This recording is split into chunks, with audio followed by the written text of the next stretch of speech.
ইদানিং হচ্ছে গিয়ে আমার বাম হাত দিয়ে মেহেদি পরার ভিডিওগুলো দেখে অনেকেই অনেক ধরনের মন্তব্য করছে। এই যেমন ধরো এই মেহেদি ডিজাইনটি বাম হাত দিয়ে তৈরি করা না, এটি হচ্ছে ডান হাত দিয়েই তৈরি করা। জাস্ট আমি পাবলিকদেরকে বলছি, শুধুমাত্র আমি কিছু ভিউর জন্য এই ধরনের কথা সবাইকে বলে বেড়াচ্ছি।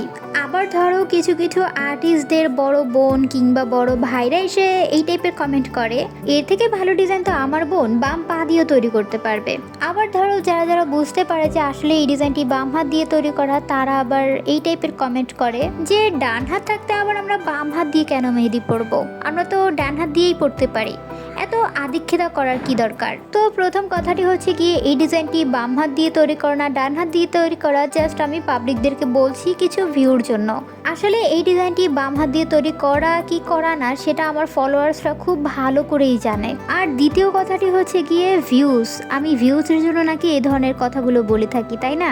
আমার এই ধরনের কথা বলে ভিউজ আনার কোনোই প্রয়োজন নেই, কারণ আমার কন্টেন্টের উপরে প্রচণ্ড লেভেলের আস্থা রয়েছে। তারপরের কমেন্টগুলো হচ্ছে গিয়ে আমার ডিজাইনগুলো এত বেশি খারাপ হয়, এত বেশি জঘন্য হয় যে তাদের ছোট বোনরা যদি বাম পা দিয়ে মেহেদি ডিজাইন করে তাহলেও নাকি আমার ডিজাইনগুলোর থেকে বেশি ভালো হবে। প্রথম কথা হচ্ছে গিয়ে আপনি নিজে কি পারেন। আপনার বোন ভালো মেহেদি দিতে পারে সেটা ঠিক আছে, বাট এখানে আপনি অহংকার করার কে?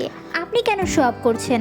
আপনার বোন যেহেতু বাম পা দিয়েও মেহেদি দিতে পারে, তার মানে সে অবশ্যই অনেক বড় একজন আর্টিস্ট, তাই না? আপনার বোন যেহেতু সে বাম পা দিয়েও মেহেদি দিতে পারে, তাহলে সে নিঃসন্দেহে অনেক বড় একজন আর্টিস্ট। এত বড় একজন আর্টিস্টের সাথে আমার তুলনা দেওয়া এটাই তো বোকামো।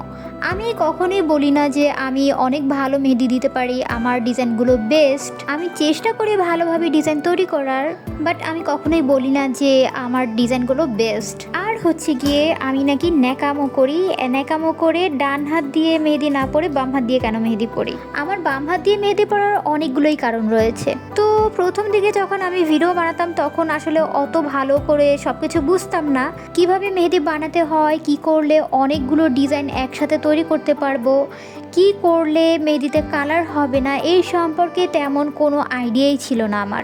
যার কারণে দেখা যায় গিয়ে সপ্তাহে আমি একটা ভিডিও বানাতে পারতাম, সর্বোচ্চ হলে 2 কি 3টে, এর বেশি আর ভিডিও বানাতে পারতাম না।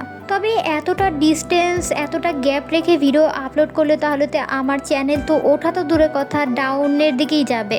আর এই কারণে হচ্ছে গিয়ে আমার বাম হাতেও প্র্যাকটিস করা হয়, যে বাম হাতেও মেহেদি দেওয়া হয়। তো এই প্র্যাকটিস করতে করতেই হচ্ছে কি আমি ডান হাত বাম হাত 2 হাত দিয়েই মেহেদি পরতে পারি। এখন আল্লাহর রহমতে আমার অন্য কারো কাছেই মেহেদি পরার জন্য যেতে হয় না, আমি নিজেরটা নিজে পরতে পারি। তবে বাম হাত দিয়ে আমি অন্য কাউকে পরিয়ে দিতে পারি না, নিজেরটা নিজে পরতে পারি। তো এই জন্যই হচ্ছে গিয়ে আমার প্র্যাকটিস করা হয়, এমনিতে কোনো ন্যাকামো ট্যাকামো কিছু না। আর এই কারণে হচ্ছে গিয়ে আমি বাম হাত দিয়েও মেহেদি পরতে পারি। ও আরেকটি কথার তো অ্যান্সার করলামই না, যে এই আমার এটা ডান হাত না বাম হাত এটা তোমরা কিভাবে বুঝবে? একটু ভালোভাবে লক্ষ্য করো যে আমি যেই হাত দিয়ে মেহেদি পরছি ওই হাতে কিন্তু বেশ বড় বড় নখ আছে, যেই নখগুলো আমার ডান হাতে কিন্তু নেই।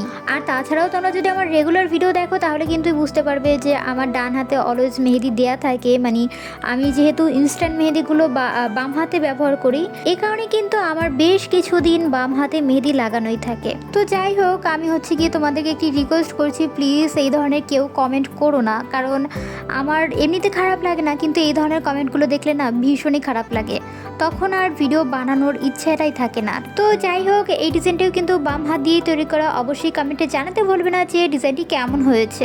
আর হ্যাঁ, এই ধরনের নতুন নতুন ডিজাইন সবার আগে পেতে সাউদা ইসলাম ইউটিউব চ্যানেলটাকে ফলো করতে কিন্তু একদম ভুলবে না, মানে সাবস্ক্রাইব করতে ভুলবে না। তো এতক্ষণ ধৈর্য সহকারে আমার সাথে থাকার জন্য তোমাদের সকলকে অসংখ্য ধন্যবাদ।